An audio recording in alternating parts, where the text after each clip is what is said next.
Muy buenas noches, estimados participantes.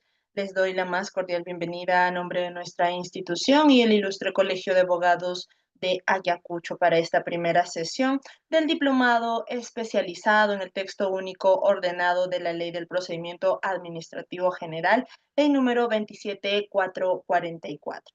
Y en esta oportunidad tenemos la presencia del economista Akira Laime Bonifacio para poder abordar el tema denominado Administración Pública Moderna y el Derecho Administrativo. Les comento que ella es economista por la Universidad Nacional San Cristóbal de Huamanga. Además, es egresada de la Maestría de Gobernabilidad y Políticas Públicas de la Pontificia Universidad Católica del Perú. Asimismo, es comentarista, analista de coyuntura económica y social en diferentes diarios y de esta manera le damos la más cordial bienvenida y sobre todo le brindamos el uso de la palabra, no sin antes también agradecerle sumamente por haber aceptado pues nuestra invitación a esta nueva oportunidad en sí aventura académica que tenemos con usted. Muchas gracias por aceptar nuestra invitación. Muchas gracias a ustedes por la invitación, siempre dispuesta para poder conversar un poco con aquellos quienes están interesados en la gestión pública, en la administración pública, en la mejora de procesos, en la innovación, en la mejora de los procedimientos públicos, en cómo generar valor público sobre todo. En el marco de todo esto, pues agradecer y espero que estén muy a gustos en el desarrollo de este diplomado especializado en el texto único ordenado de la Ley 27444. Y vamos a estar desarrollando, pues, a lo largo de estas 2 horas aproximadamente, todo lo que, bueno, se me ha asignado en este primer módulo. Así que si tienen dudas, al final se va a hacer la apertura para mantener un orden y así poder nosotros hacer una estructuración adecuada de este temario y absolver las dudas o percances que tengan al final. Voy a pasar a compartir mi pantalla si es que no habría algún comentario adicional. Sí, claro que sí, economista, adelante, continúe. Muy bien. A ver.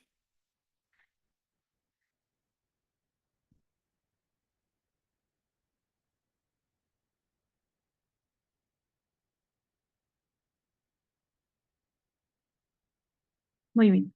Este primer módulo está denominado como el Estado, la Administración Pública y el Derecho Administrativo, desarrollado por mi persona, quien es economista de profesión, y vamos a desarrollar o desglosar este primer módulo en 4 puntos importantes. El primero sería las funciones y la estructura del Estado. Acá vamos a ver en general qué es el Estado, retomando un poco estos conceptos previos. Vamos a hablar sobre la finalidad del Estado, vamos a hablar sobre el modelo constitucional y la estructura del Estado, los sectores que están dentro del el gobierno nacional, las instituciones públicas que están involucradas, los organismos constitucionalmente autónomos. De ahí pasaremos a hablar sobre la administración pública, sus conceptos y funciones. Para entender sobre la administración pública tenemos que saber sobre los sistemas administrativos, los sistemas funcionales, qué son las políticas públicas, cuántas existen, eh, cuántos son los sistemas administrativos. En este caso vamos a hablar de los 11 sistemas administrativos, del Sistema Nacional de Presupuesto, el de Contabilidad, Tesorería, Recursos Humanos, Abastecimiento. Los 11 sistemas los vamos a abordar en este punto. En el tercer punto vamos a hablar sobre la administración pública y moderna. Para hablar de una política de modernización, vamos a hablar sobre la reforma y la modernización, vamos a hablar sobre su finalidad, Vamos a hablar también sobre la política nacional de modernización propiamente dicho, el Estado moderno, qué entendemos por Estado moderno, qué esperamos de un Estado moderno, cómo ha sido también este desarrollo histórico para llegar ahora, actualmente, a hablar de la aplicación de la modernización a través de una política nacional y cuáles son los fines y objetivos que buscamos con ella, ¿no?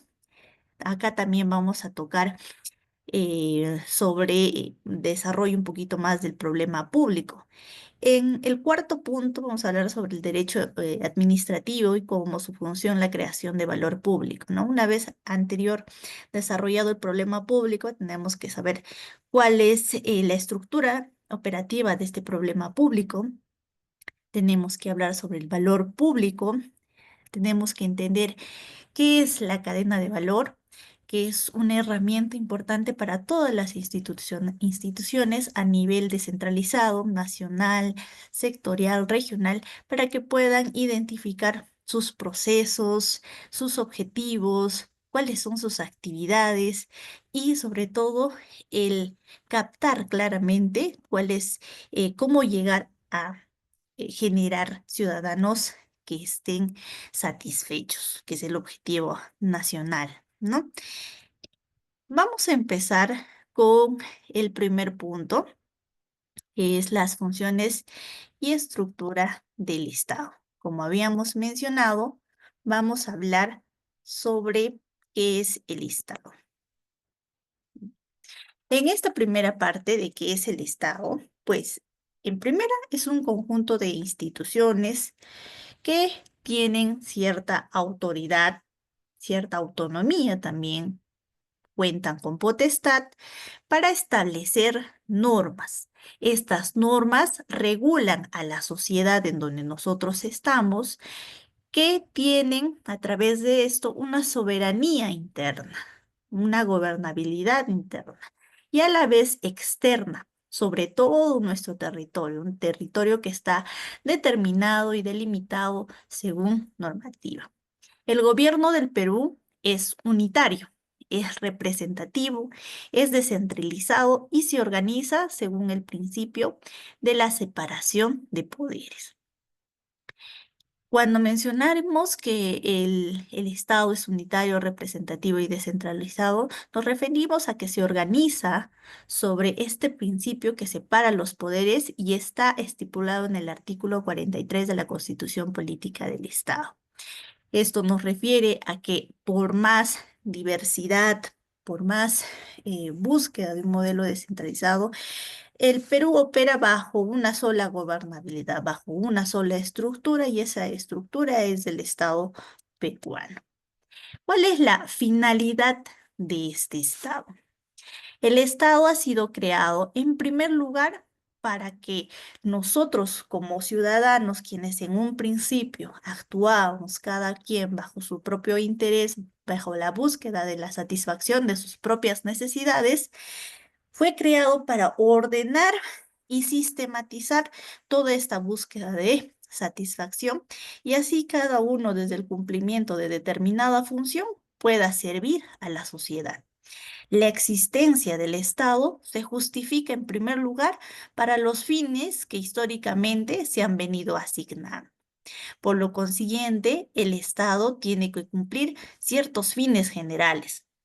El primero, el equilibrio de las relaciones extranjeras con otros estados, lo que hablamos o conocemos como la diplomacia dentro del Estado. En segundo, el mantenimiento y preservación del orden interno. El uso de la fuerza queda determinado exclusivamente para el gobierno a fin de mantener el orden y la justicia y el esparcimiento de la justicia dentro de nuestro territorio. En tercera, como fin general, tenemos el desarrollo de la sociedad en todos sus ámbitos. Quiere decir que a través de la asignación de un presupuesto que es recaudado de los fondos de las arcas nacionales, este busca cumplir objetivos nacionales que son la necesidad de una sociedad que necesita brindar principios o cubrir necesidades básicas, ¿no? Este Estado actúa a través de ¿qué? A través de ciertas entidades e instituciones públicas que tienen determinada responsabilidad. Existe dentro del Estado peruano un modelo constitucional que es necesario conocer y esta también a su vez tiene una estructura dentro del Estado. Lo primero que hemos venido recalcando y hablando es que contamos con tres niveles de gobierno, ¿no? El gobierno nacional, el regional y local, en cumplimiento de este modelo de descentralización.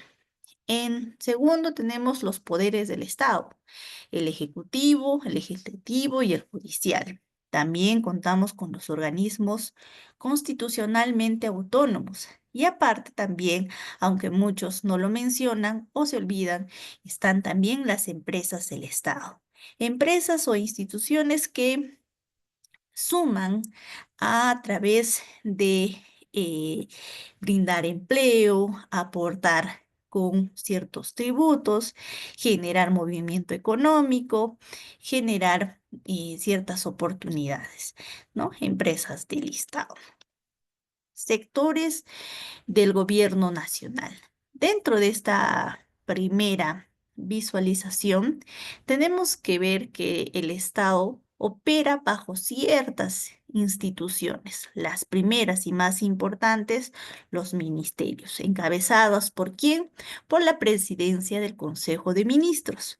Tenemos los demás ministerios que están a su cargo, que tienen cada uno una determinada agenda pública y cada una con una temática particular que nos permite alcanzar ciertos objetivos nacionales.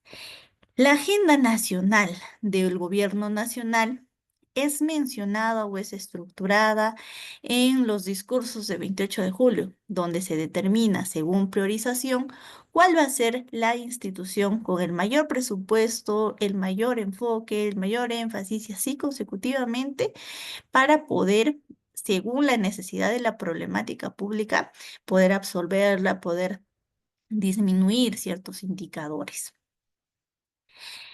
Las instituciones públicas, en primero y como la más representativa, tenemos el Congreso de la República, ¿no?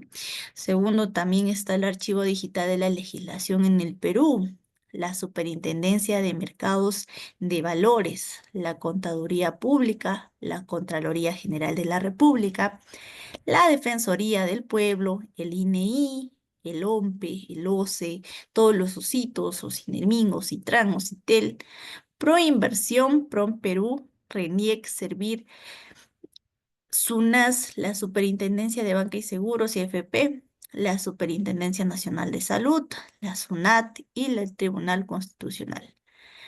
Otro punto importante también a considerar es que el Estado tiene medios de comunicación que facilitan la diversificación de cierto mensaje y que ayudan pues a mantener una línea de comunicación con el ciudadano y difundir el trabajo institucional que estas instituciones públicas realizan.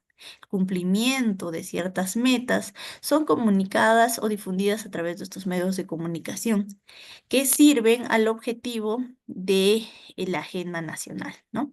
Entre ellas tenemos al Diario Oficial El Peruano. Tenemos Andina, la agencia de noticias, TV Perú, Radio Nacional del Perú y Canal 95 del Congreso de la República.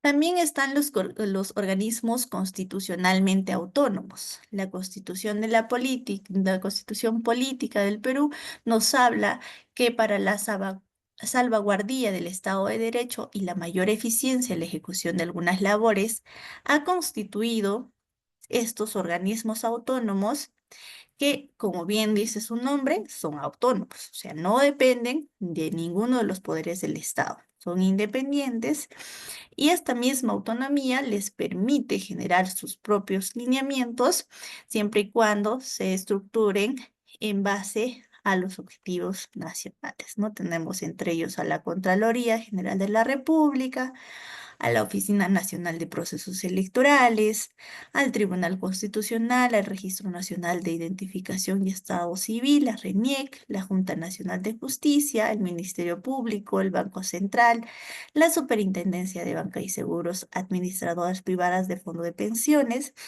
el Jurado Nacional de Elecciones, la Defensoría del Pueblo. Vamos a pasar a la segunda parte, que es la administración pública, conceptos y funciones.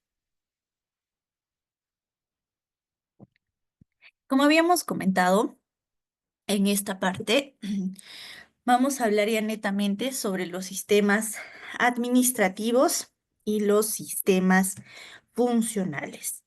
En esa parte de la temática, pues tenemos que hacer cierta división en donde hablamos, pues en primer lugar, sobre los gobiernos locales, regionales, los organismos constitucionalmente autónomos, el poder ejecutivo, el poder judicial y el poder legislativo.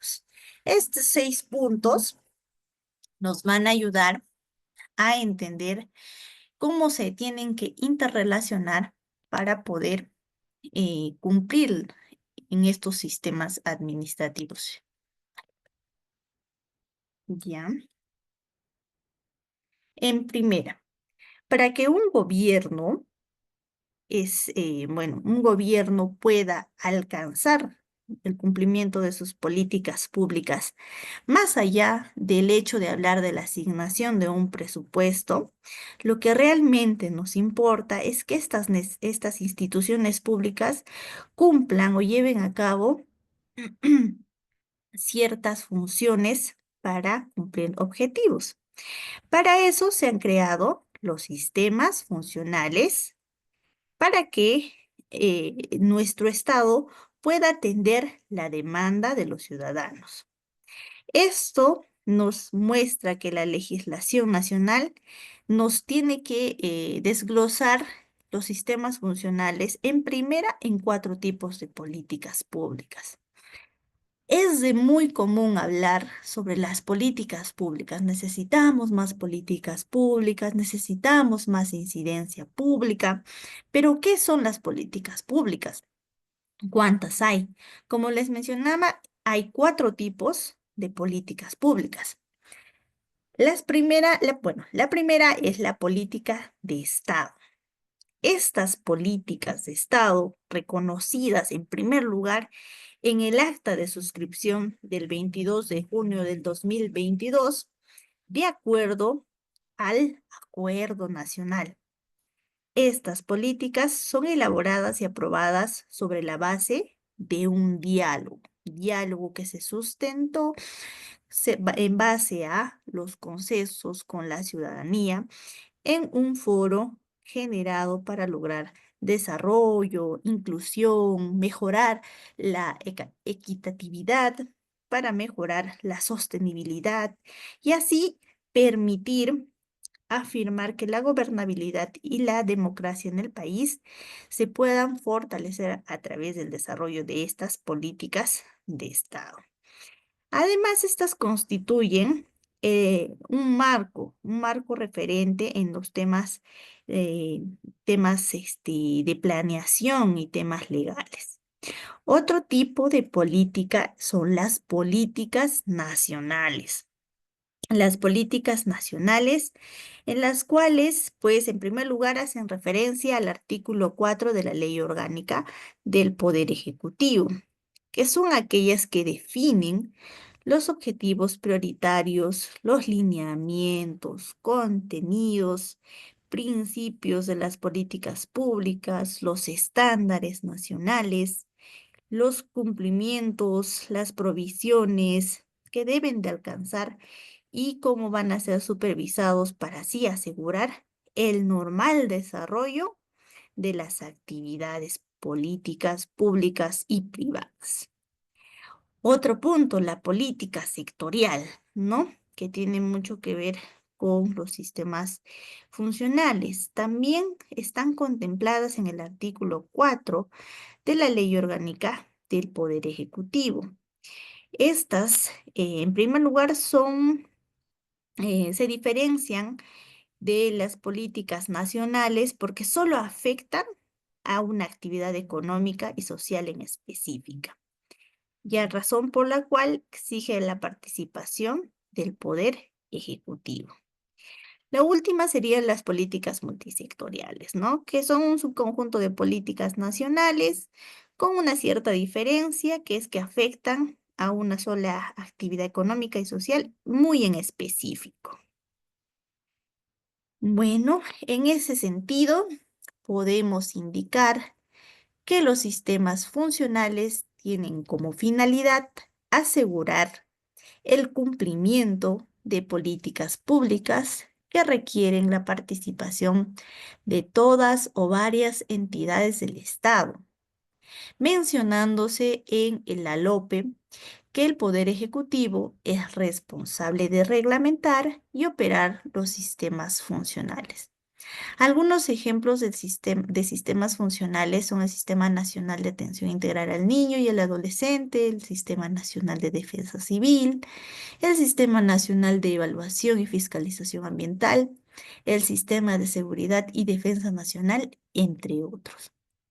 Ahora, en resumen, como les mencionaba, según lo que está orientado el artículo 46 de la LOPE, es que se entiende por sistema administrativo al conjunto de órganos u organismos que actúan de manera coordinada con la finalidad de obtener un fin común. En igual sentido, Rubio Correa señala que los sistemas son una suma organizada, ya sea de normas, órganos u organismos que están destinados a proveer a la administración de insumos para cumplir su labor de manera eficiente. Ahora vamos a hablar netamente sobre esos 11 sistemas administrativos. El primero de ellos es el Sistema Nacional de Presupuesto Público, el Sistema Nacional de Tesorería, el Sistema Nacional de Contabilidad, el Sistema Nacional de Endeudamiento Público,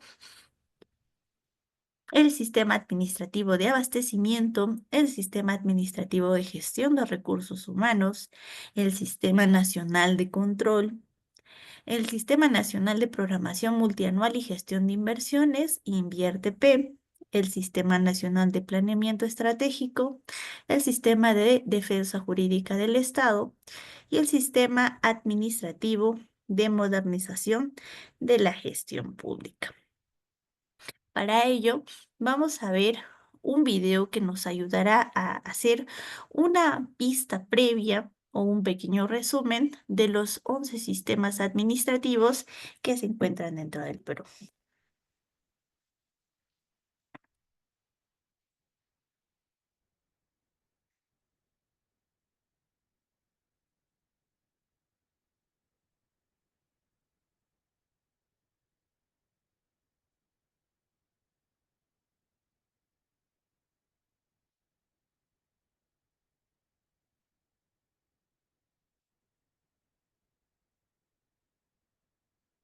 Ley 29158, artículo 47. Pero, ¿qué son los sistemas administrativos? La Ley Orgánica del Poder Ejecutivo, LOPE, menciona que los sistemas administrativos regulan el uso correcto, racional, honesto, transparente, eficiente y eficaz de los recursos del Estado en todas las entidades públicas. Tenemos 11 sistemas administrativos en el Estado peruano: gestión de recursos humanos, control, abastecimiento, tesorería, contabilidad, presupuesto público, endeudamiento público, modernización de la gestión pública, planeamiento estratégico. Y finalmente tenemos dentro de los sistemas administrativos a la defensa judicial del Estado y a la inversión pública. Los sistemas administrativos tienen sus entes rectores. La gestión de recursos humanos, SERVIR. Para abastecimiento, OCE. Para tesorería, Dirección General de Endeudamiento y Tesoro Público. Para la modernización del Estado, a la Secretaría de Gestión Pública. Para control, a la Contraloría General de la República. Para la defensa judicial del Estado, al Consejo de Defensa Judicial. Para el planeamiento estratégico tenemos al CEPLAN. Para la inversión pública, a la Dirección General de Programación Multianual de Inversiones. Para la contabilidad, Dirección General de Contabilidad Pública. Para el endeudamiento público, tenemos a la Dirección General de Endeudamiento y Tesoro Público. Y para el presupuesto público, tenemos a la Dirección General de Presupuesto Público.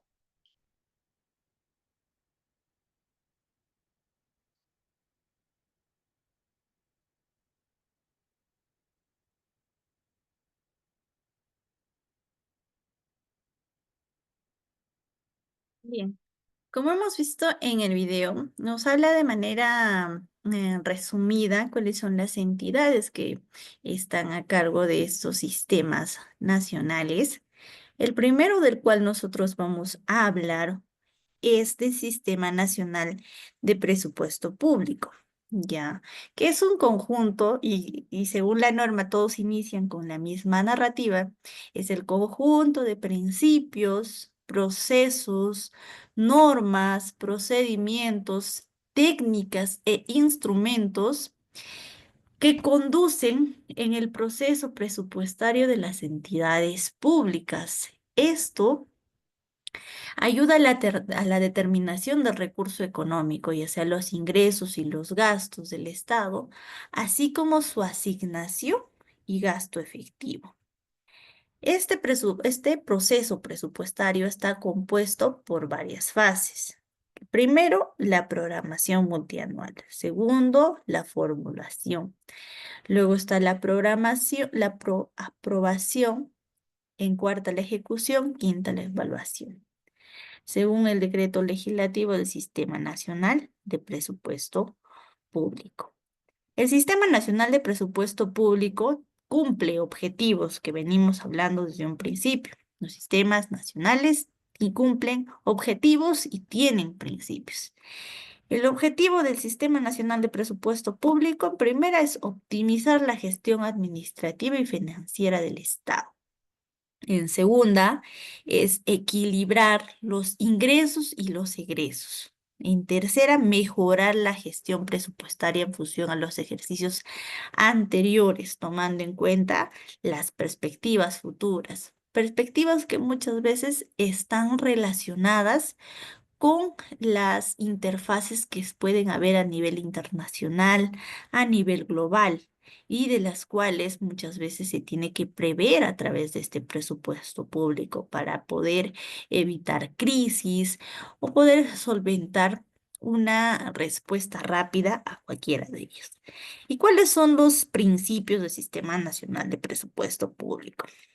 En sencillo, pues, se hace cargo del equilibrio presupuestal, equilibrio macrofiscal, el de no afectación a la integridad, el de información y especificidad, el de anualidad, el de eficiencia en la ejecución de los fondos públicos, un término muy importante en el tema económico, porque cuando hablamos de eficiencia, hablamos de eficacia en poder utilizar los mismos recursos que venimos utilizando, pero cada vez de una mejor manera. También uno de los principios de este presupuesto público, de este sistema, es la centralización normativa y la descentralización operativa. Centralización normativa quiere decir que las normas sean en igual cumplimiento con lo estipulado en este decreto, pero que cumplan con la especificidad de las características regionales y multisectoriales, ¿no? También uno de sus principios es la transparencia presupuestal. Algo de lo que incomoda muchísimo a los peruanos es que exista ciertos desfases o muy poca transparencia presupuestal en lo declarado como ejecutado por parte de muchas de las entidades públicas, sobre todo los ministerios, ¿no? Y el último principio sería pues la exclusividad presupuestal, ¿no? Que ellos designan según sea importante. Este sistema nacional de presupuesto público a través del ente rector, lo que hace es mantener coordinación, hacer o generar interrelación con la administración financiera del sector público para el cumplimiento de su finalidad y así también asegurar la adecuada coherencia normativa y la coherencia administrativa. Esta interrelación nos hace referirnos a los procesos de participación en el Sistema Nacional de Presupuesto Público. En el marco de la administración financiera, el sector público, el Sistema Nacional de Presupuesto Público, está a cargo de ciertas materias. Como habíamos mencionado, está la programación multianual, la formulación, la aprobación presupuestaria y la evaluación presupuestaria. Estas referidas en primero a que se conectan con el proceso presupuestario, el cual se sujeta a cierto criterio de estabilidad y también al cumplimiento de los principios, ¿no? Además que también, pues, la Dirección General de Presupuesto Público lo desglosa tanto a nivel multisectorial. Ahora hablemos sobre el Sistema Nacional de Tesorería. El Sistema Nacional de Tesorería, como mencionamos anteriormente, también es el conjunto de principios, procesos, normas, procedimientos, técnicas e instrumentos mediante los cuales se ejecuta la gestión de flujo financiero, que incluye la estructuración del financiamiento del presupuesto del sector público, la gestión de activos financieros del sector público, no financiero y los riesgos fiscales del sector público. El Sistema Nacional de Tesorería comprende lo siguiente: planeación financiera, gestión integral de activos y pasivos financieros en el sector público no financiero, la gestión de tesorería y gestión de riesgos fiscales. Esto según la fuente, decreto legislativo número 1441, decreto legislativo del Sistema Nacional de Tesorería.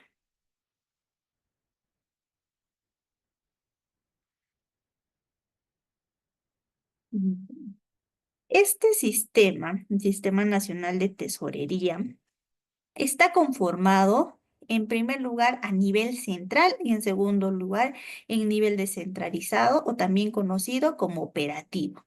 Cuando hablamos a nivel central, hablamos de la Dirección Nacional del Tesoro Público, ¿no? Que es la institución que a través del Ministerio de Economía y Finanzas es el órgano rector de todo este sistema y como tal hace la aprobación de la normativa, la implementa, la ejecuta, ve por sus procesos, ve por sus operaciones. Todas estas tienen que estar en correspondencia a su marco y según a sus atribuciones. Ahora, cuando hablamos de este sistema, pero ya a un nivel descentralizado, a un nivel operativo, ya hablamos de las unidades ejecutoras. Aquellos que habrán trabajado, conocerán las unidades ejecutoras a nivel regional o local, saben cómo este Sistema Nacional de Tesorería, pues, va desglosándose y va trabajando de forma equivalente a lo que hace a nivel central, ¿no? Las entidades que están a cargo de este nivel descentralizado ayudan a través de su oficina de tesorería u oficinas que hagan sus veces para el cumplimiento de sus principios, procesos, normas y procedimientos, ¿no? Como mencionábamos, todo sistema tiene sus principios. En el Sistema Nacional de Tesorería, el principio principal sería la unidad de caja. Ya, en la unidad de caja hablamos de la administración centralizada de los fondos públicos, en ya sea una entidad, en un órgano, en una unidad ejecutora, cualquiera que sea la fuente de financiamiento, tiene que cumplir esta finalidad, respetando la titularidad y el registro que corresponde según la entidad para ser responsable a las peticiones para la ejecución. Ahora, un segundo principio que tendría es la economicidad. Quiere decir, alguna vez trabajando en una institución pública de alcance municipal, hablábamos de hacer alcanzar el presupuesto como chicle, ¿no? Porque el presupuesto muchas veces es escaso y hay tantas necesidades, diversidad de necesidades, y todas con diversa priorización, ¿no? Con diferente público que está exigiendo a nivel político para poder cumplir, ¿no? Pero cuando hablamos ya desde la ejecución, tenemos que tener ese criterio, ese principio de economicidad, que es el manejo, la disposición de los fondos públicos en su óptima aplicación, en su óptimo seguimiento y su maximización de beneficios y minimizando los costos. Otro artículo de estos principios es la veracidad. Las autoridades involucradas, personal involucrado en este procedimiento operativo, tiene que, eh, eh, tiene que ser veraz, ¿no? Tiene que tener información registrada, tiene que tener información sustentada y todo debidamente documentado. Creo que es una de las áreas, bueno, uno de los sistemas nacionales que requiere de mayor delicadeza, sobre todo para sustentar la veracidad de sus actos, de sus hechos administrativos, para que sean, pues, efectivamente, legalmente autorizados y ejecutados.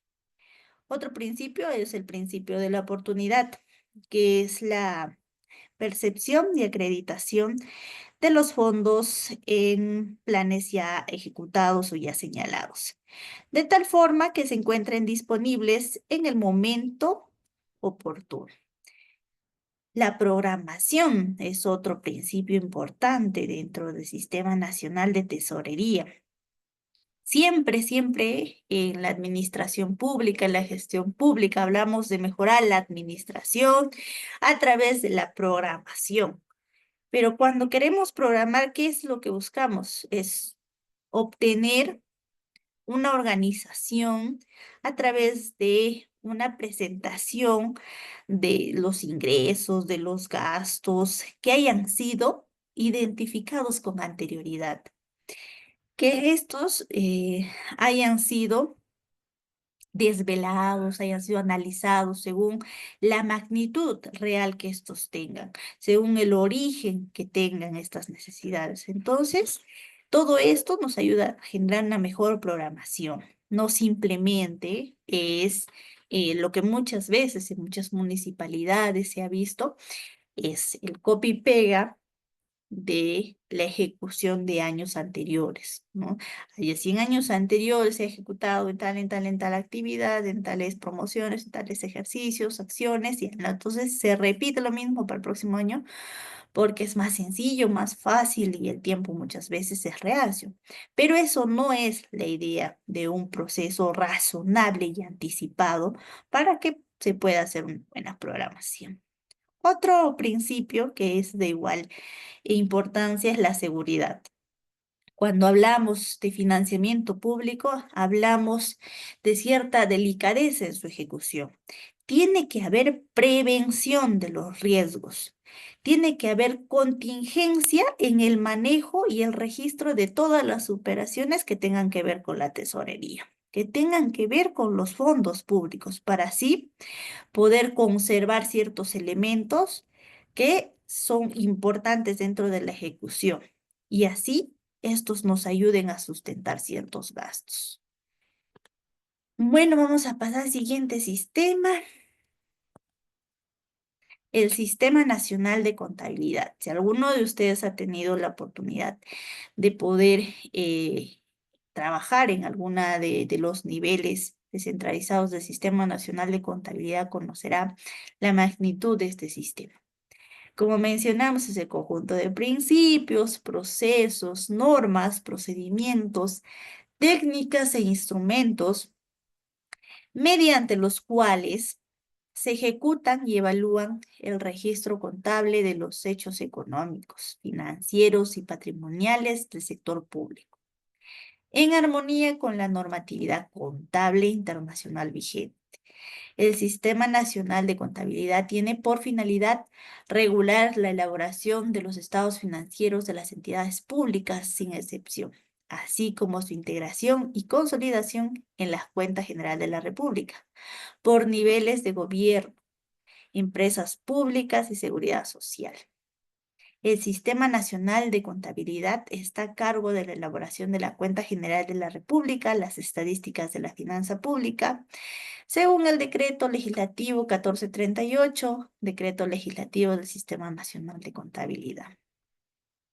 ¿Por qué menciono la importancia de este sistema? En los últimos años, desde el 2022, existe la digitalización de los procedimientos contables y ha sido importante el momento de su ejecución y también dificultoso porque muchas instituciones públicas, sobre todo municipalidades, a nivel distrital se dificultan en la virtualización de sus procesos, ¿no?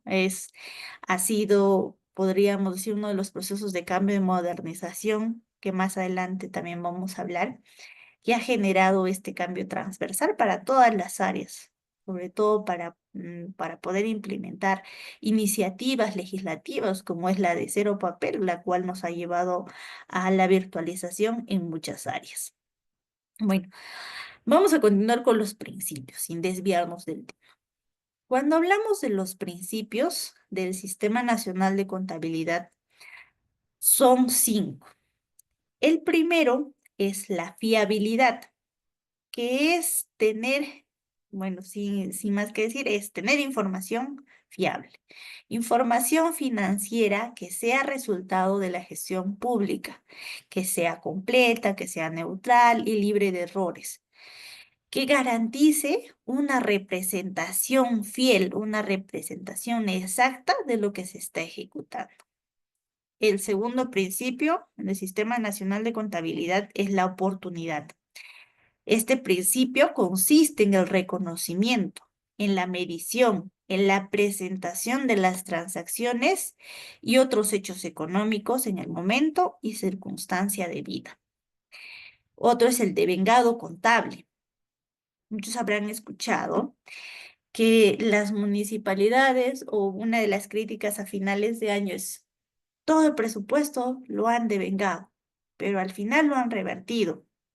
O sea, que ese devengado no ha sido ejecutado al final. Entonces solamente ha sido una estrategia para poder alcanzar cierta ejecución presupuestal, ¿no? El alcance de una meta.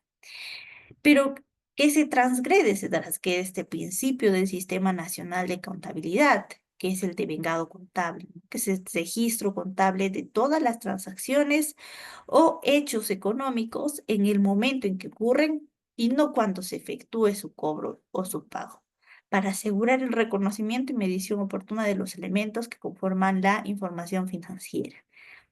Eso es este proceso del Sistema Nacional de Contabilidad, ¿no? Primero es el devengado, luego recién es el pago, ¿no? Y muchas veces se confunden dichas actividades, o a veces inclusive ni se confunden, ¿no? Existe una actividad fuera de lo normado. En cuarto principio tenemos la uniformidad, que consiste en el reconocimiento, medición y presentación de las transacciones y otros hechos económicos, propiciando la comparabilidad de la información financiera. La transparencia. Cuando hablamos de transparencia también hablamos en tesorería, hablamos en contabilidad. ¿Es para qué? Para poder proporcionar de forma oportuna información financiera que promueva la confianza pública en el manejo de los recursos, a través del cumplimiento de disposiciones del Sistema Nacional de Contabilidad. Este sistema es importante porque ejerce la máxima autoridad normativa del Sistema Nacional de Contabilidad, ¿no? ¿A través de qué? A través de la Dirección General de Contabilidad. Esta institución dicta normas que están relacionadas con ciertos ámbitos de competencia, vinculadas a todas las oficinas de contabilidad o a todas las que hagan sus veces a nivel nacional, a nivel regional y a a nivel multisectorial. La Dirección General de Contabilidad tiene diversas tareas, diversas funciones, diversas responsabilidades. Entre ellas es la actividad normativa, la de ejercer normas y procedimientos, la de aprobar la composición de la estructura de la cuenta general de la República, elaborar la cuenta general de la República, conducir y promover la articulación del Sistema Nacional de Contabilidad, interpretar las normas contables, disponer los plazos para suscribir, opinar en materia contable y promover la investigación contable de ciertos hechos económicos. Pasamos al Sistema Nacional de Endeudamiento Público. Como habíamos mencionado anteriormente, es el conjunto de principios, procesos, normas, procedimientos, técnicas e instrumentos mediante los cuales se ejecuta la gestión de pasivos financieros, sus riesgos financieros y parte de la estructuración de financiamiento del sector público, de manera integrada con Sistema Nacional de Tesorería. Esto bajo el Decreto Legislativo 1437, el Decreto Legislativo del Sistema Nacional de Endeudamiento Público. ¿Cuáles son los principios? Eficiencia y prudencia. El endeudamiento público interno y externo se basa en estrategias de largo plazo que tiene como objetivo fundamental cubrir parte de los requerimientos de financiamiento del sector público a los más bajos costos posibles, sujetos a un grado de riesgo prudente y en concordancia con la capacidad de pago del país. Eficiencia y prudencia. Porque sí existe cierta autonomía dentro del endeudamiento público, porque es de estar sujeta a netamente la decisión política, esta cometería ciertos desvanes como históricamente se han visto antes. Endeudarse, endeudarse a lo loco, como ciertos países de la TAM, nos ha enseñado que no podemos comprometer los fondos de financiamiento nacional al endeudamiento público, porque estaríamos estaríamos comprometiendo mucho de lo que utilizamos para la satisfacción de los ciudadanos, para del financiamiento de ciertos programas, ciertas actividades que se tienen a nivel nacional para poder pagarlo. Y tampoco se puede generar a fin de estrategia el decir que no se va a pagar cierto endeudamiento público que se tenga, porque también delimita a largo plazo el compromiso de trabajo a nivel económico que se pueda tener con otros países o a nivel internacional y global. Segundo principio sería la responsabilidad fiscal, que como hablamos de dinero, de endeudamiento, este debe contribuir a la estabilidad macroeconómica, no debe someter o generar un déficit fiscal. En tercera está la transparencia y la credibilidad, que es el proceso de endeudamiento público que debe de llevarse a cabo mediante mecanismos previstos en la ley, que sea transparente y previsible. Cuarto principio, la capacidad de pago. El endeudamiento público permite obtener financiamiento externo o interno, de acuerdo con la capacidad de pago del gobierno nacional, gobiernos regionales, gobiernos locales o entidad obligada. Quinto principio, la centralización normativa y descentralización operativa. El endeudamiento público esté sujeto a reglas centralizadas y descentralizadas al momento de la operatividad.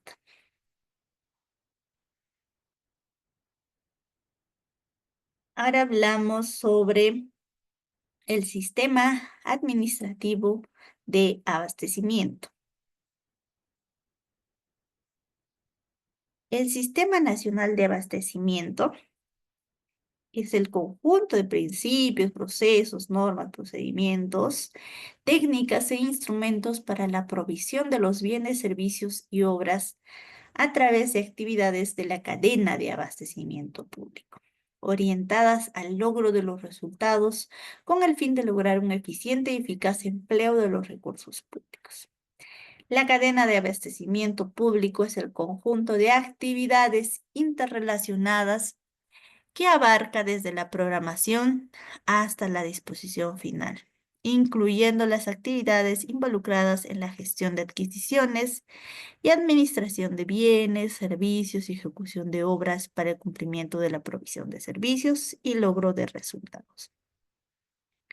Este sistema comprende lo siguiente: la programación multianual de bienes, servicios y obras, la gestión de adquisiciones, administración de bienes, todo esto según el decreto legislativo del Sistema Nacional de Abastecimiento, el 1439. El Sistema Nacional de Abastecimiento cuenta con tres componentes importantes que aquellos quienes han trabajado alguna vez en alguna oficina de abastecimiento han de reconocer ya de inmediato. La primera es el planeamiento y la programación multianual. La segunda es la gestión de adquisiciones y la tercera la administración de bienes muebles e inmuebles. En la primera, en lo que es el planeamiento y programación multianual, lo que se ve acá, o la función que tiene este primer componente del Sistema Nacional, del Sistema Administrativo de Abastecimiento, es lograr la previsión racional de los bienes y servicios y obras que se requieren en las entidades públicas. Y esta está pues bajo criterios, ¿no? El criterio de planeamiento integrado y el criterio de programación. En segunda está la gestión de adquisiciones, o sea, se habla de una gestión que te permita obtener bienes, servicios y obras, así como una administración que esté encargada de esa misma ejecución a través de contratos, contratos que tienen una normativa de por medio y tiene procesos que están pues claramente normados. Esa bueno, ahí hablamos todo el proceso de las contrataciones públicas, ¿no? Que es un tema bastante amplio y también interesante de hablar. En tercera, podríamos hablar sobre la administración de bienes muebles e inmuebles. Esta administración tiene que permitir gestionar, asegurar la trazabilidad de los bienes muebles e inmuebles de las entidades públicas y tiene que estar encargada de varios procesos. El almacenamiento, cuando ni bien se hizo la compra de los bienes, muebles o inmuebles, tienen que llegar a un lugar, un almacenamiento. De ahí se tiene que ver por un siguiente proceso, que es la distribución de dichas compras. Cuando ya se ha hecho la distribución, digamos, de material médico, este llega a las zonas correspondientes y tiene que haber un proceso de mantenimiento que también está visto por este sistema de abastecimiento. Tiene que asegurar que estén inventariados y en el caso de que estos bienes cumplan su periodo de uso o por alguna circunstancia sean dados de baja, tiene que haber una disposición final. Entonces, todo esto, todo este procedimiento está visto dentro del sistema administrativo de abastecimiento, ¿no? Ahora vemos el sistema administrativo de gestión de los recursos humanos.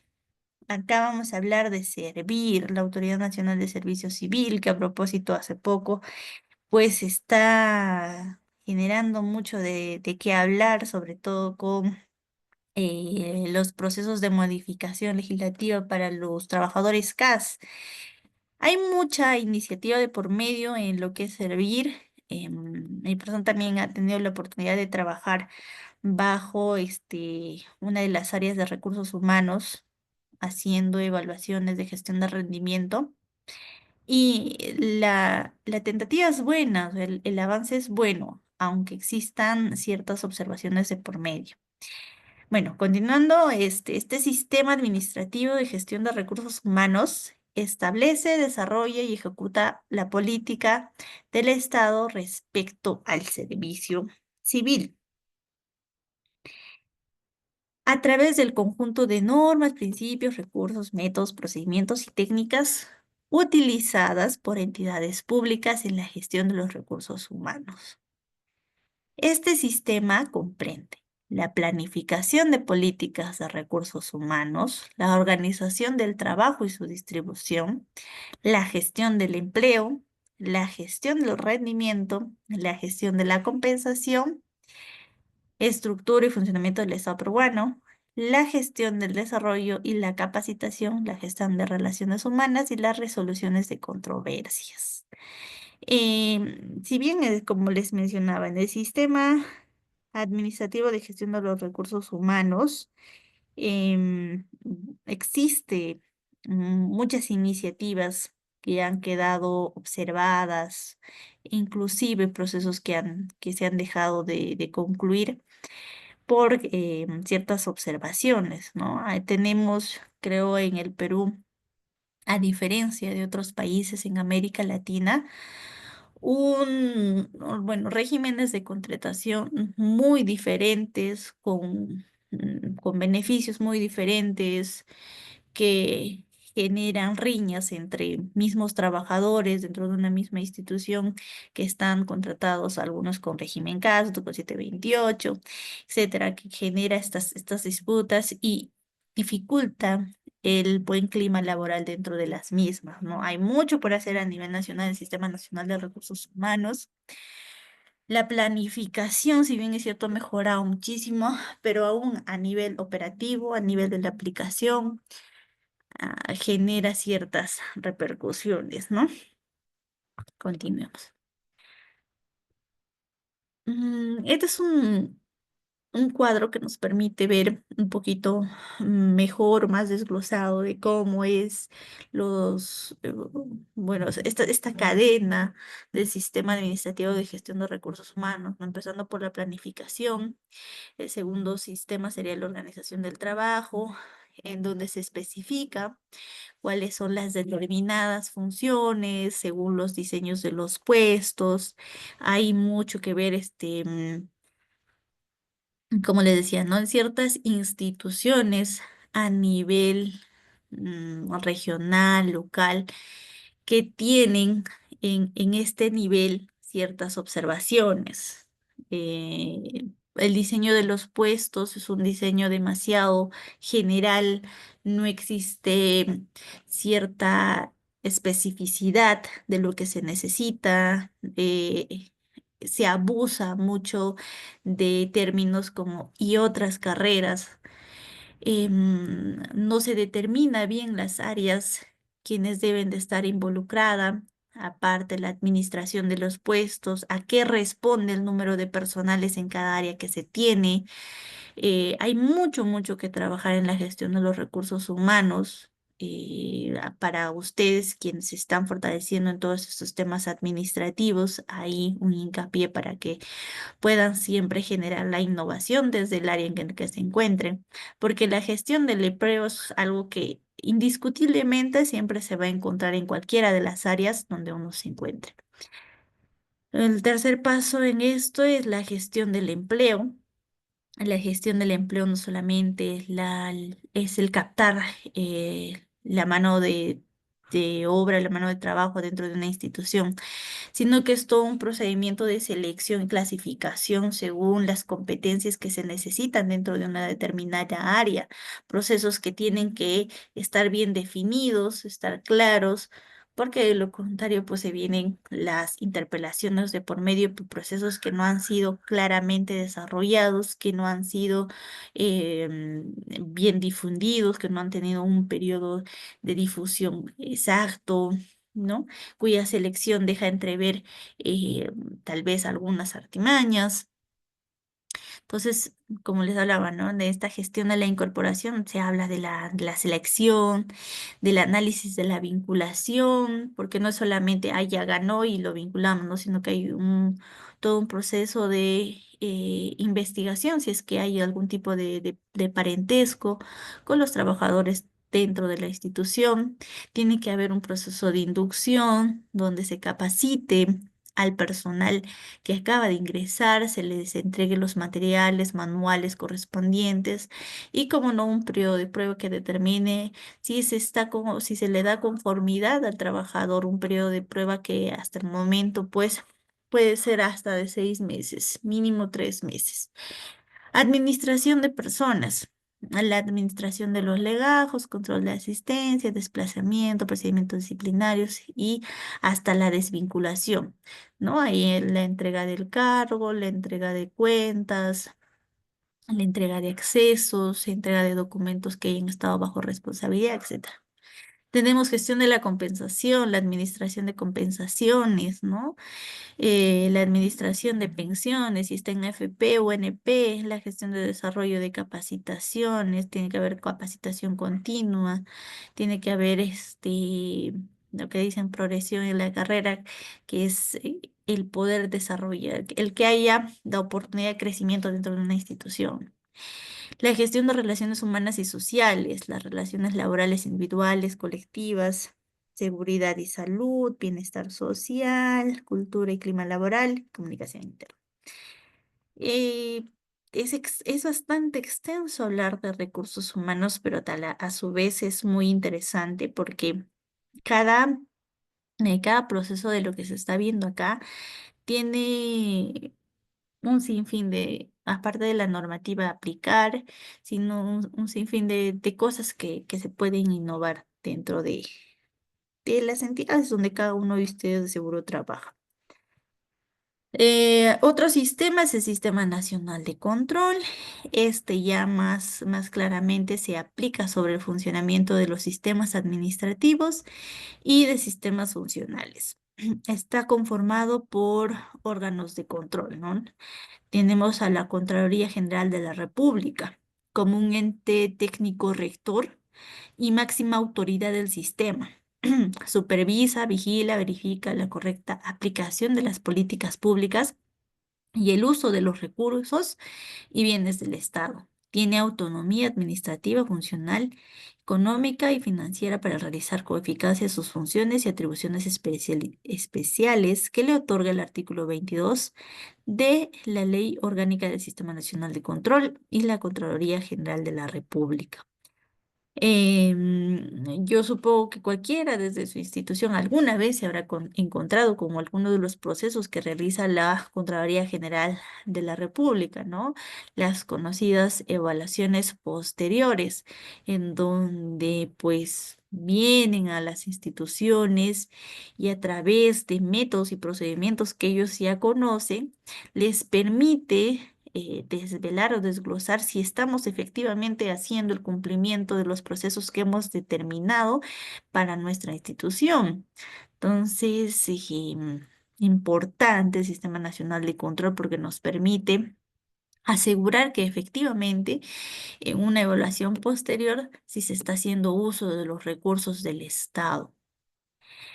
Otro punto es que todos los órganos de control institucional, los conocidos OSI, de las entidades que menciona el artículo 3 de la Ley Nacional de Control y de la Contraloría de la República. Son de carácter sectorial, regional, institucional y se regulan por cualquier otro ordenamiento organizacional.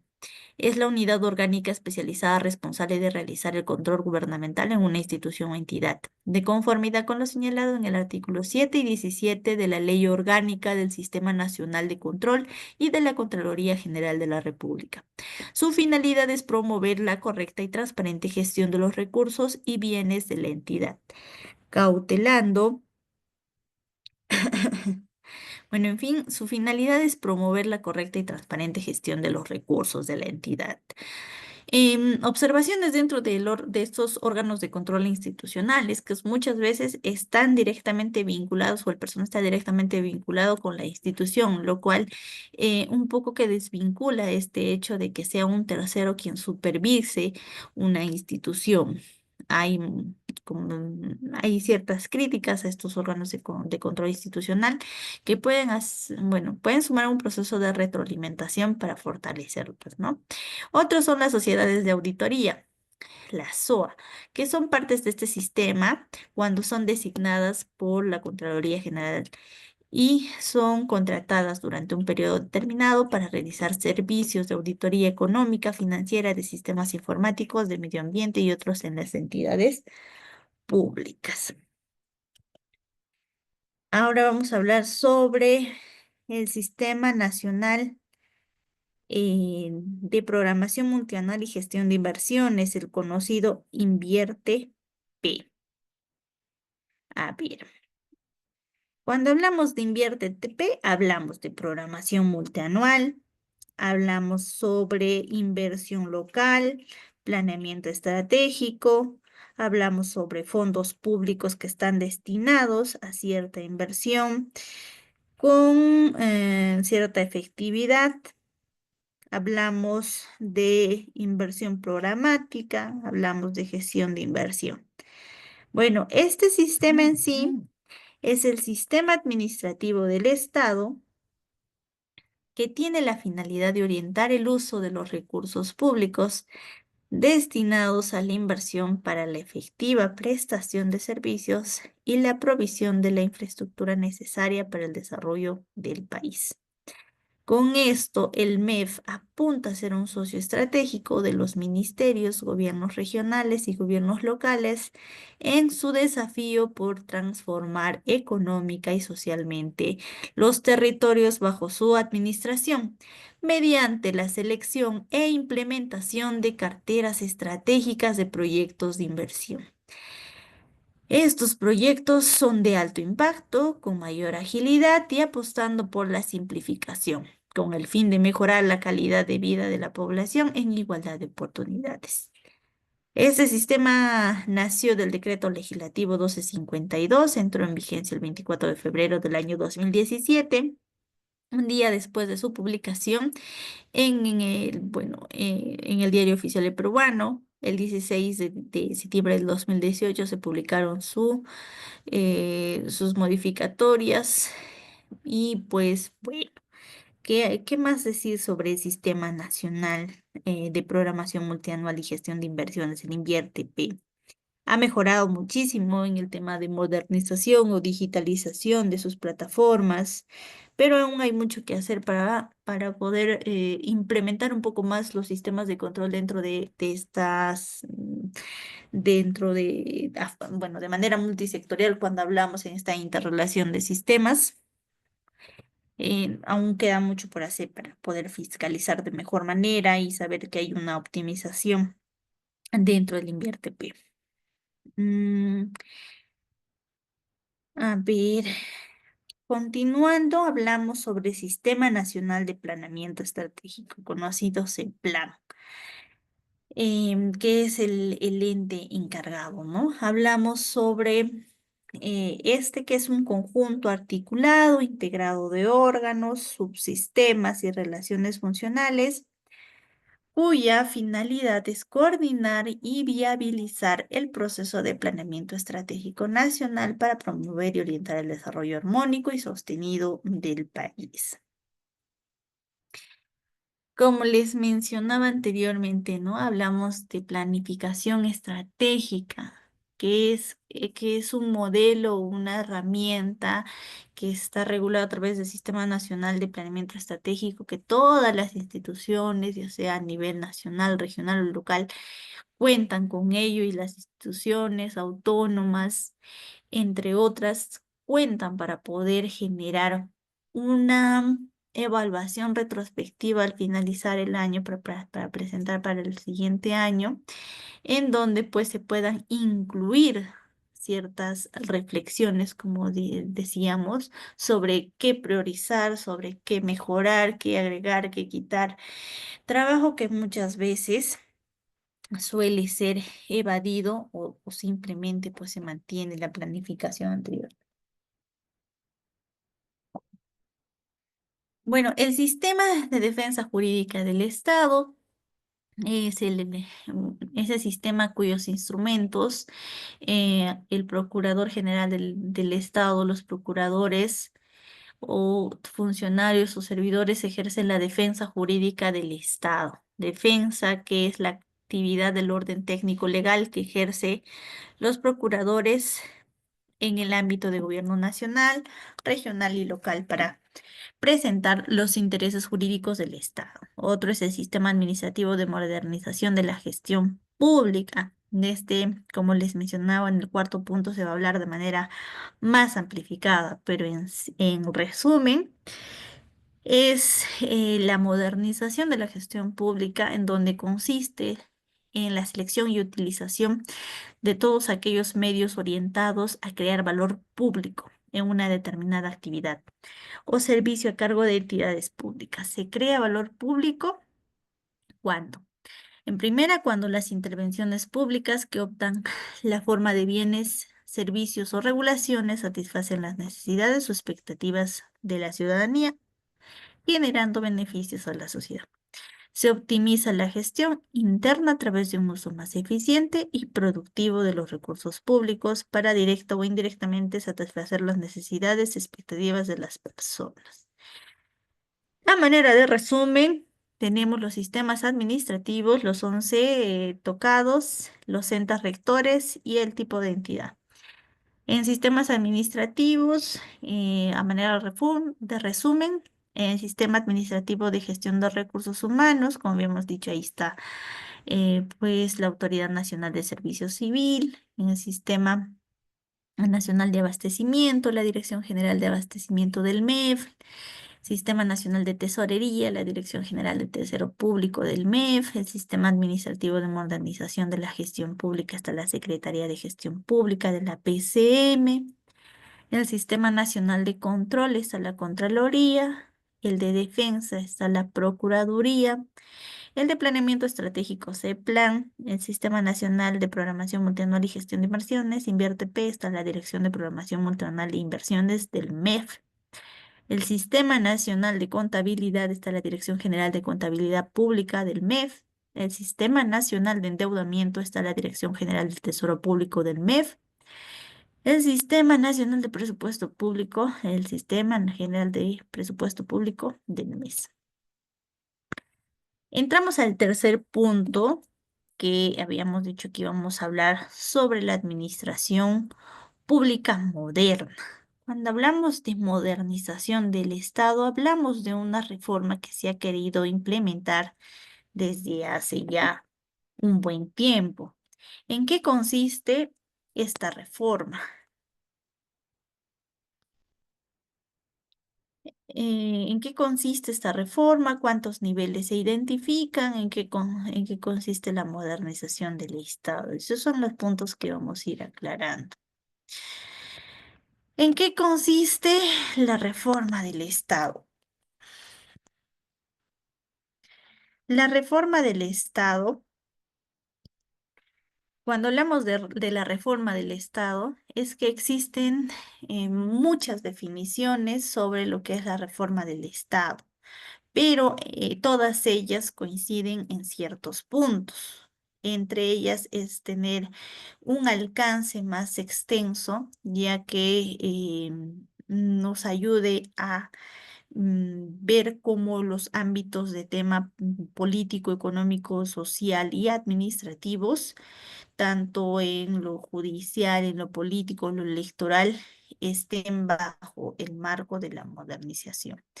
Cuando vemos un Estado que conserva una administración pública tradicional, que ya se va quedando obsoleta, desactualizada, en que la ciudadanía no confía o no cree, o considera ineficiente, corrupta, o bueno, que esta administración está desvinculada de los problemas sociales. Si es necesario pensar en iniciar procesos de reforma y modernización profundos que vuelvan a colocar al Estado y a la gestión pública a la altura de las demandas y necesidades del conjunto de la población del país.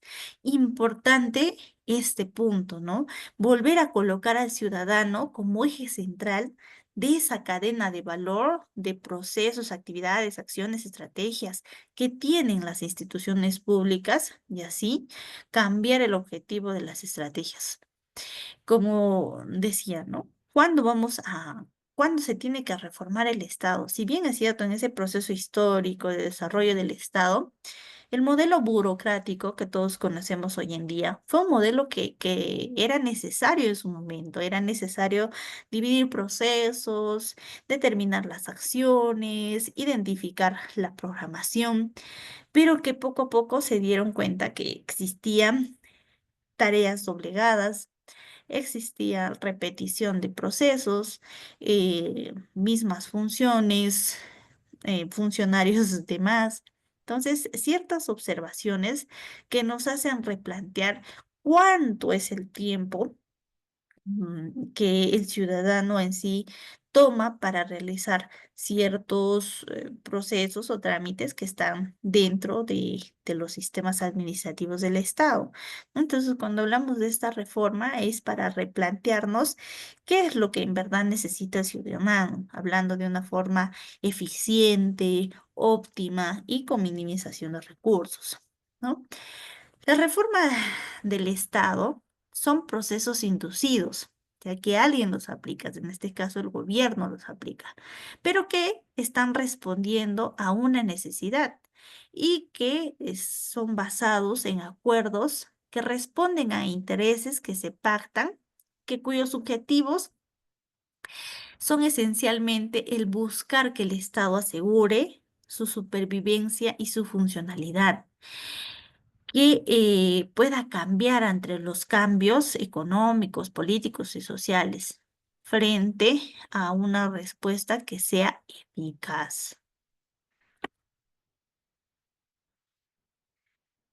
Es importante que el conjunto de autoridades comprenda la importancia del tema y haga algo al respecto desde la posición y el nivel de gobierno en el que se encuentre.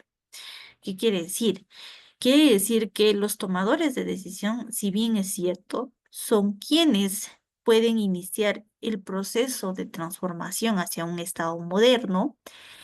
También las autoridades, también funcionarios, pueden identificar cuáles son los procesos que pueden o anularse, reducirse, simplificarse, para así encontrar una solución más eficaz hacia el ciudadano.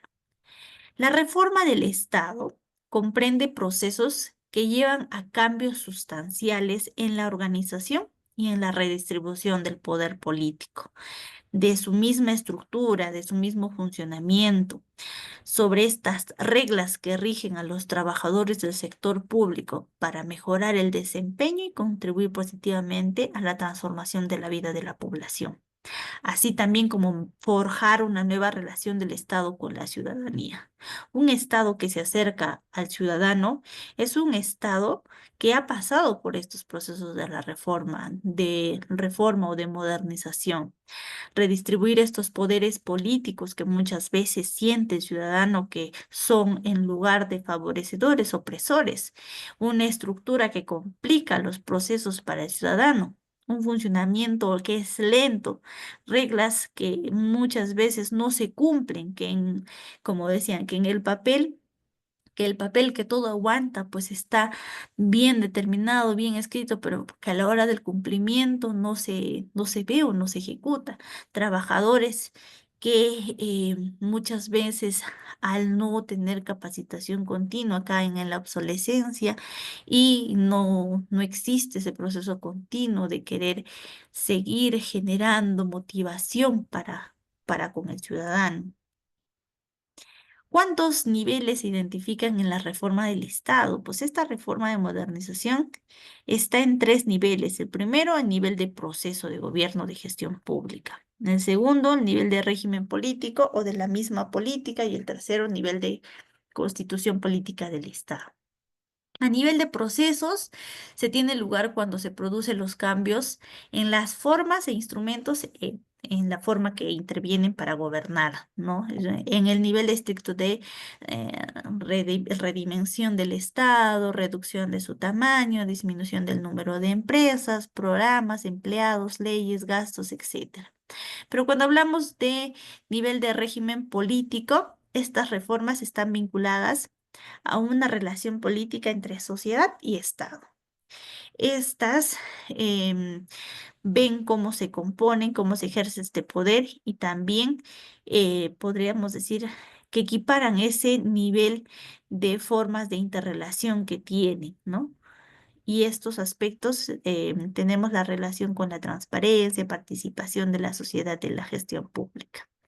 También en el nivel 3, el nivel de constitución política, es un cambio a nivel normativo, ¿no? Cambiar leyes, velar por cambiar a nivel de los ámbitos, del ejercicio, de las libertades. La reforma es una reforma, podríamos decir, más profunda, más a nivel constitucional, en donde pues las leyes son quienes traen consigo los cambios dentro de la normativa. La finalidad de la reforma del Estado, pues, en 5 puntos. En primera es cambiar las funciones según las unidades orgánicas, cambios significativos. En segundo, es definir nuevas estrategias, nuevas reglas de juego, aumentar la capacidad de gobernabilidad del Estado, mejorar las medidas fiscales, sistemas de elección, sistemas de representatividad en espacios de participación. También hablamos sobre los procesos de reforma, que son estados, es en búsqueda de un estado que sea pues más flexible, que no sea desarticulado, que no sea centralista, que no sea ineficaz, para que brinde mejores servicios a las personas, que sea ágil, descentralizado, cercano. Cuarto, que el carácter de la reforma lleva a cambios normativos importantes y significativos. Quinto, que en cada uno de los 3 niveles de gobierno exista una responsabilidad de las autoridades y de los funcionarios al momento de la implementación. Hubo un antes y un después de la gestión pública, de la administración pública. Un hito importante fue la pandemia. La pandemia nos permitió hacer un proceso autorreflexivo a nivel nacional bueno, bajo un costo altísimo que nos permitió desvelar que había procesos que eran obsoletos, que había infraestructuras que no respondían a la demanda, que había personal que no estaba calificado, entre etcétera, etcétera, etcétera, de deficiencias que había, que se encontraron y que fueron pues descubiertas después de una gran necesidad. Esta pequeña introducción es lo que se muestra en esta reflexión. La pandemia, con su altísimo costo de vidas humanas, recordando lo que nos costó para el Perú la pandemia, y no solamente en eso, sino en desarrollo socioeconómico del país. El crecimiento que veníamos sosteniendo de 7 y 8% anual cayó y caímos a un crecimiento de 3, 2,5, un crecimiento que prácticamente no alimentaba las esperanzas de nosotros para poder estar pues dentro de los países desarrollados, poder estar dentro pues de convenios internacionales que estábamos esperando. El Estado se dio cuenta que tenía un rol importante, insoslayable, y al mismo tiempo que presentaba carencias, debilidades, disfuncionalidades. La mayor expresión de esa falencia es lo que nos ha golpeado en el rostro y en el alma. Ha constatado en el rostro de millones de peruanos, ¿no? Como la salud y la educación, 2 pilares fundamentales de la administración pública, de la gestión pública, de las políticas de Estado, generó una crisis que fue ahondada por la ausencia de atención, de accesibilidad. Esto ha permitido a nivel de gestión pública generar lecciones aprendidas ante la crisis, ¿no? Para poder generar una labor titánica en donde se refuerce el proceso de modernización, pero no de cualquier manera, sino una modernización que responda al servicio de las personas, de cara al ciudadano, y que apoye el valor y aporte a los miles de servidores civiles honestos y comprometidos que hay en el Estado, los cuales muchas veces son invisibles o ya no se cuentan con ellos. Producir riqueza e innovar, así como un sistema impositivo justo, son acciones que deben percibirse como necesarias para el correcto funcionamiento del Estado. Estos son asimismo los propósitos del Acuerdo Nacional, un espacio de reflexión y de búsqueda de consenso en torno de los grandes planes del país y de las políticas estatales pensadas para el largo plazo. Si no hay continuidad y conciencia de una transformación permanente, el esfuerzo realizado para la construcción de un proyecto de república habrá sido en vano.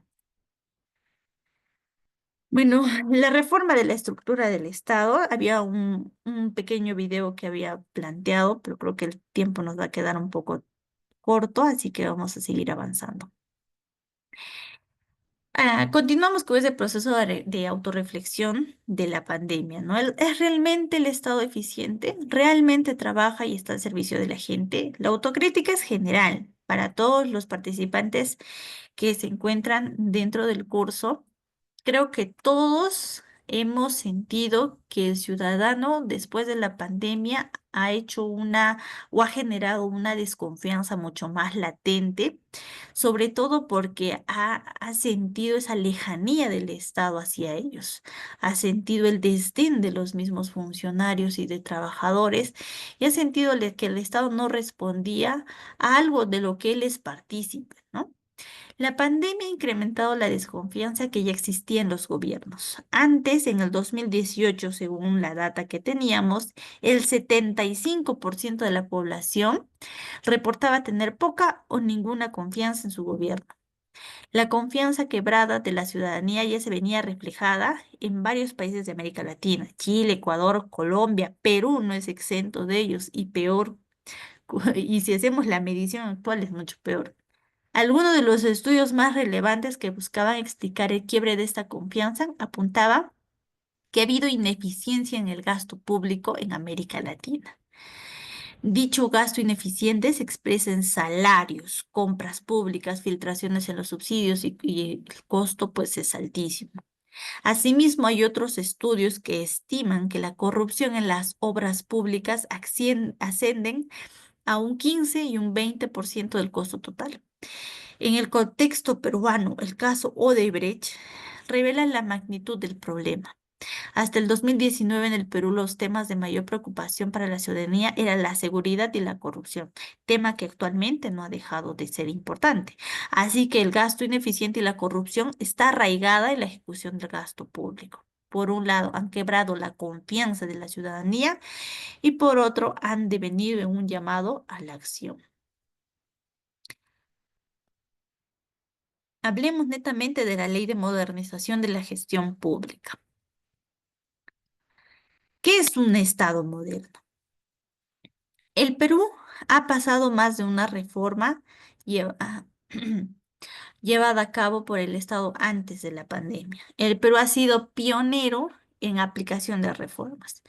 Ya, a propósito de lo que comentábamos a un inicio, hablábamos que el Estado es eficiente, unitario, descentralizado, inclusivo y abierto. Así que en cumplimiento de lo que dice nuestra Constitución, debería un Estado moderno tener, primero, prestar bienes y servicios de calidad, contribuyendo al cierre de brechas sin perder sus objetivos esenciales. Incorporar a las personas en el diseño de políticas públicas. No es suficiente con los procesos de participación abierta de los gobiernos locales, los procesos de diálogo, sino que necesitamos hacer que esto sea realmente transversal.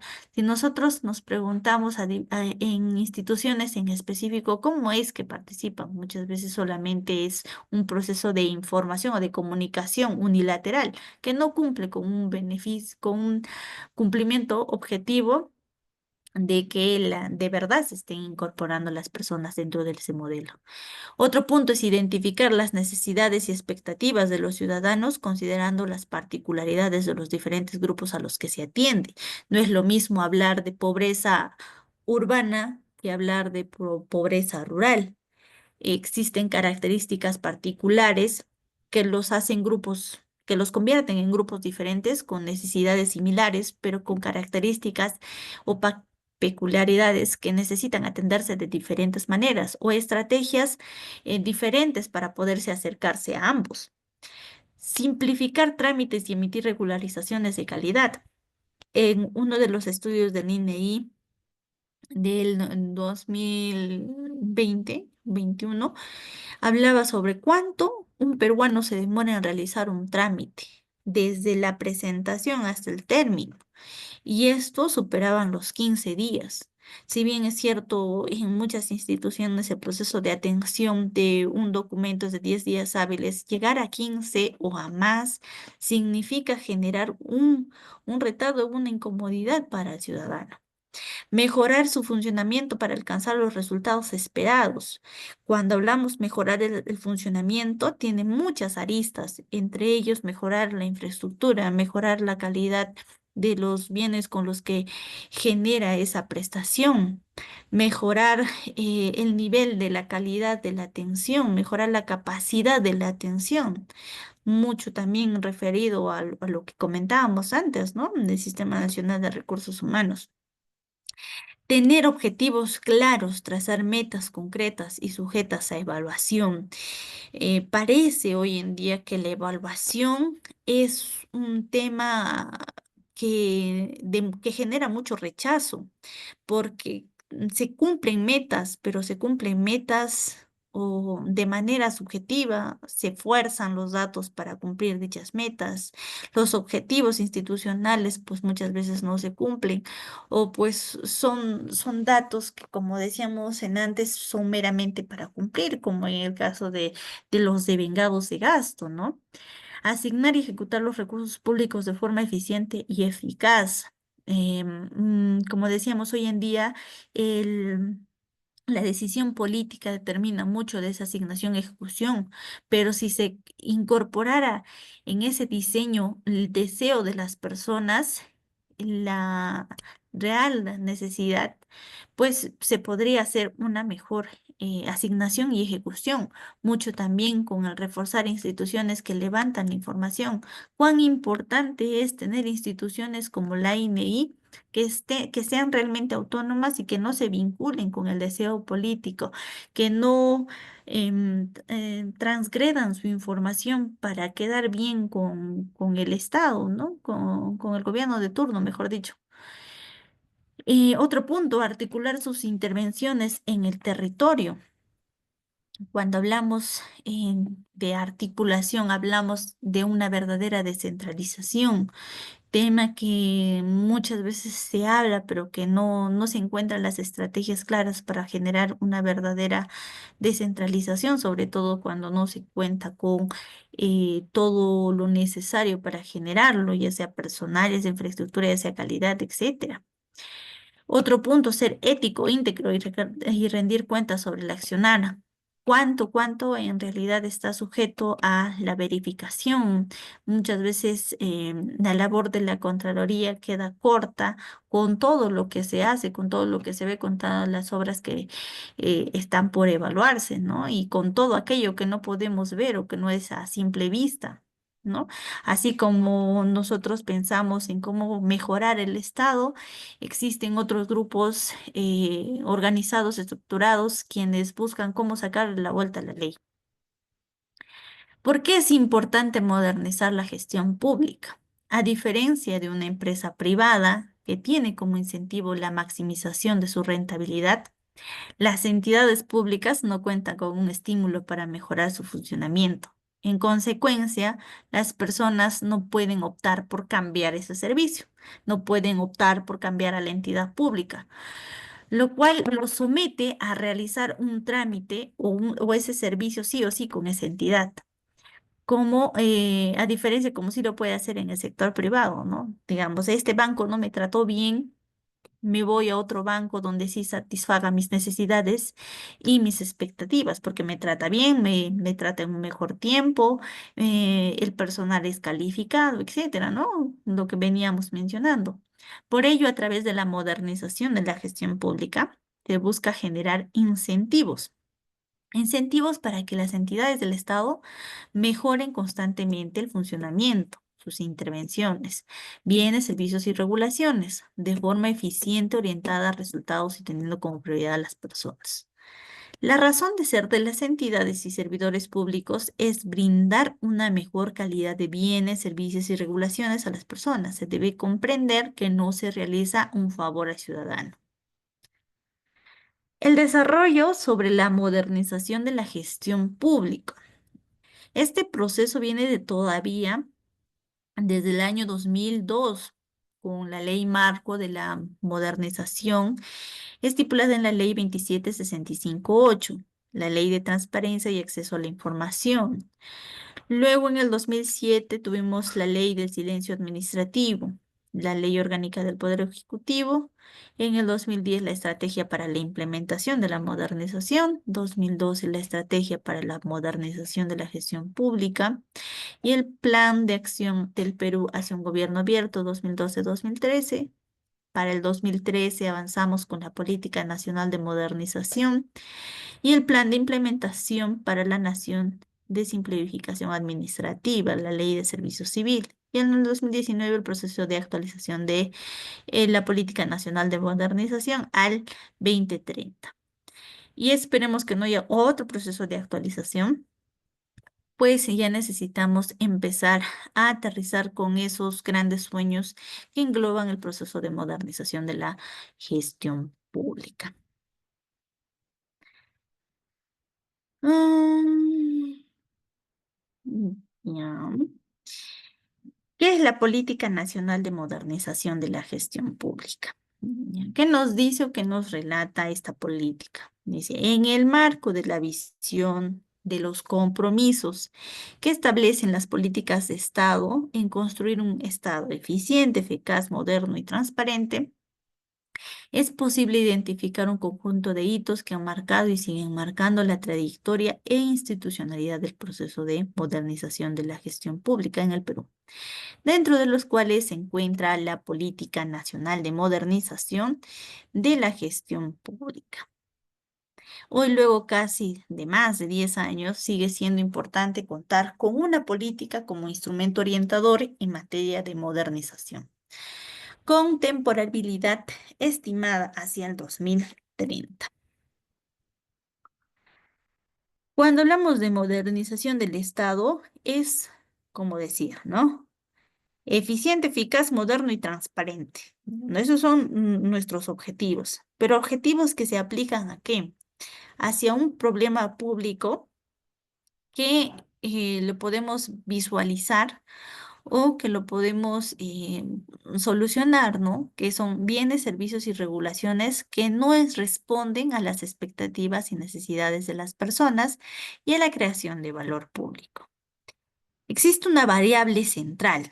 Esa variable central del enunciado del problema público se refleja en bienes, servicios y regulaciones, toda vez que estos constituyen la bisagra entre las personas naturales o jurídicas y la administración pública y su posición estratégica en la generación de resultados para personas y que ejercen un elevado impacto, no solo en la satisfacción de sus necesidades, sino en la valorización de las personas con relación a la actuación del Estado en su conjunto. Siempre.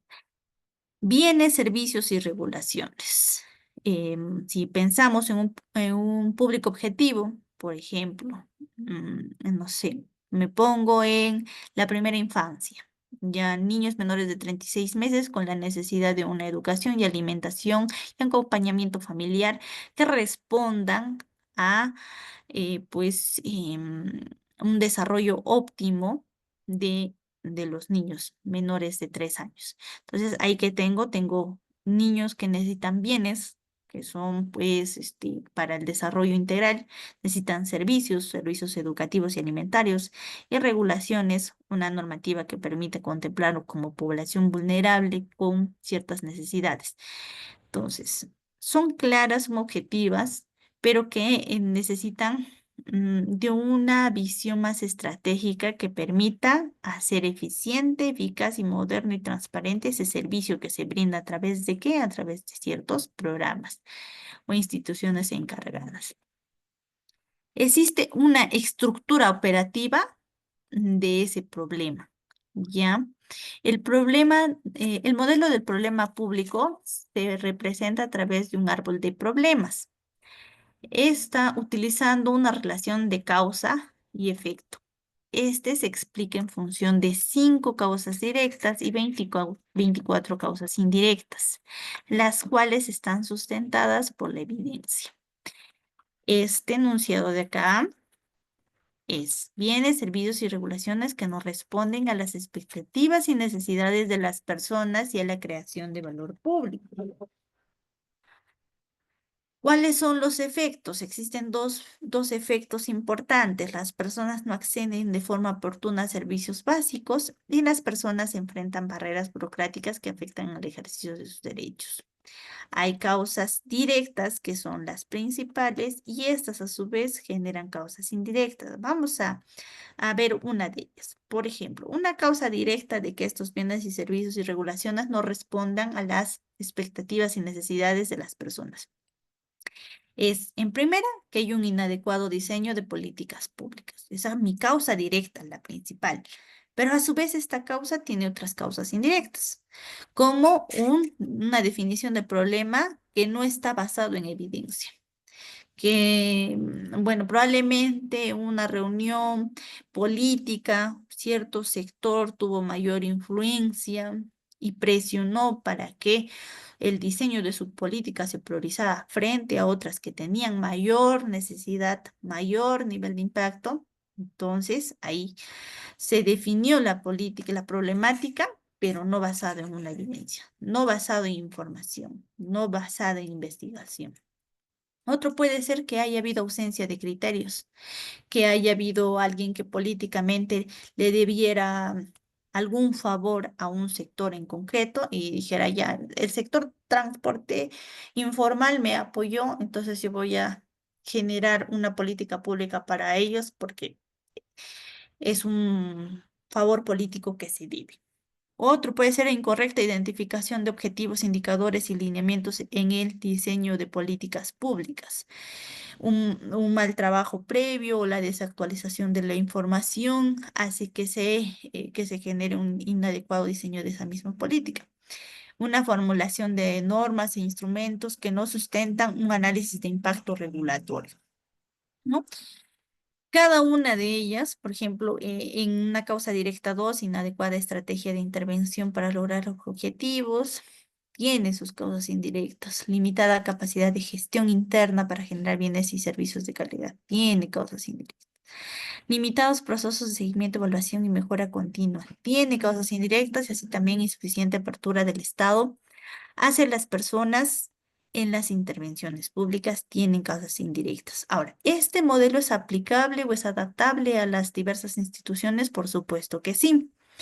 Inclusive, hacer esta labor nos permite generar una visión que nos permita generar el valor público, que nos permita primero identificar el problema público eh, centralizado en lo que ve ciertas instituciones y luego cómo generar ese valor público. Bueno, ya para terminar, y esto ya va a quedar pues, como tarea para que lo puedan leer, es sobre la gestión pública y la administración pública, esa interrelación y complementariedad que existe en el conjunto de acciones mediante la cual actúa la gestión pública y sobre todo los organismos que se desempeñan a través de su ejercicio de servicios, regulaciones para dar administración al Estado y a sus instituciones. Esto parte del derecho administrativo. Vamos a ver el valor público ya para terminar propiamente dicho, ¿no? Se crea valor público cuando hacemos intervenciones públicas y estas, bueno, como habíamos dicho, ¿no? Pues de bienes, servicios, regulaciones, de verdad llegan a satisfacer ciertas necesidades. Pero esas no satisfacer de acá pues a 10 años, sino que exista un periodo que sea razonable, que cumpla con las expectativas de las personas y genere beneficio en la sociedad. Otro es cuando se optimiza la gestión interna a través del uso más eficiente y productivo de recursos públicos, ya sea de forma directa o indirecta y permita satisfacer necesidades. El valor público Se produce cuando las decisiones de los directivos públicos logran generar un efecto positivo en la calidad de vida de las personas y de la sociedad, de acuerdo a una de las citas de Mark Moore de 1998, que hasta la actualidad pues no cambia mucho porque sí, efectivamente el valor público es generar pues un efecto positivo, pero no solamente hoy en día depende de directivos públicos, sino que todo actor dentro de la administración pública puede generar una creación de valor público. Ahora, para la creación de valor público, hablamos que existen procesos. Esos procesos tienen acciones, tienen actividades. En primera, cuando se definen e implementan intervenciones públicas, se puede generar creación de valor público. Cuando se atienden demandas ciudadanas por medio de sus instituciones representativas a través de intervenciones efectivas en resolver problemas públicos. Dichas intervenciones son eficientes, transparentes y fortalecen capacidades de la administración. Satisfacción de la ciudadanía y satisfacción del usuario. Y creación de valor público, el sector público cumple su rol de manera efectiva. Las instituciones públicas tienen recursos que son inputs, o sea, son procesos internos, generan procesos, tienen actividades que son outputs que se generan de manera externa, tienen beneficiarios y generan un impacto. Las actividades son el objetivo de forma productiva, pero existe un objetivo social. El objetivo productivo está vinculado a una institución, el objetivo social hacia la ciudadanía. La institución pública ve o analiza o administra desde los recursos hasta la forma en que cómo procesa y las actividades que genera. Beneficio y impacto está más relacionado con la sociedad. Y este último punto que es importante de desarrollar y definir en cada institución, que es la cadena de valor, que muchas veces es una que se arrastra de años tras años y que no se actualiza. Una cadena de valor que cumpla con una administración pública eficiente es una que esté pues bien planificada, que tenga procesos de seguimiento y procesos de evaluación.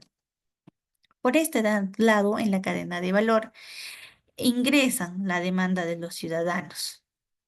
Estas, a través de las políticas de Estado de Gobierno, generan procesos de bienes y servicios. Y a su vez, en cumplimiento de los sistemas administrativos que hemos generado, generan procesos de soporte. Ambos procesos de bienes y servicios y procesos de soporte generan insumos, actividades, producto, resultado específico e impacto. Esto como actividades. ¿Cuáles son mis insumos dentro de mi institución? Pues es mi personal, es la norma, es la infraestructura, son mis requerimientos, son mis sistemas, son mis proveedores. ¿Cuáles son las actividades que con todos esos insumos voy a hacer? Voy a hacer programación estratégica, voy a hacer planificación estratégica, voy a ver mi gestión de compras, voy a ver mis adquisiciones, mi control de calidad, el almacenamiento, la distribución. Voy a ver sobre la capacitación. Voy a generar productos. En productos voy a ver las compras que hago, las compras comparativas. Voy a hacer seguimiento y control, asistencia técnica. Voy a velar por un sistema de abastecimiento en línea. Voy a ver informes de comportamientos del proveedor. Mi resultado específico va a ser los productos adquiridos oportunamente. Va a ser la eficiencia del gasto del sector y la entrega de continuidad del suministro. Y mi impacto va a ser el aumento de la capacidad de atención, elevar condiciones de infraestructura, mejorar la condición de vida. ¿Esto a qué? Lleva todo esto a ciudadanos satisfechos. Mi impacto va a generar ciudadanos satisfechos. Esto se puede desglosar para cada entidad, claro. Por ejemplo, en e-salud, ¿cuál va a ser mi impacto? Aumento de las capacidades de atención en el servicio médico. Elevar las condiciones de infraestructura de los hospitales tal y tal. Mejorar las condiciones de vida de los usuarios en tal y tal servicio.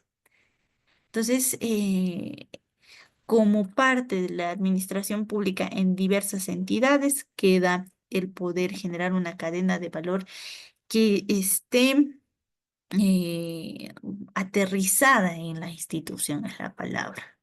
Y con esto, pues, damos por terminado nuestro análisis de este curso que hemos venido desarrollando. Si existiera alguna pregunta o algún comentario, damos pase a los mismos.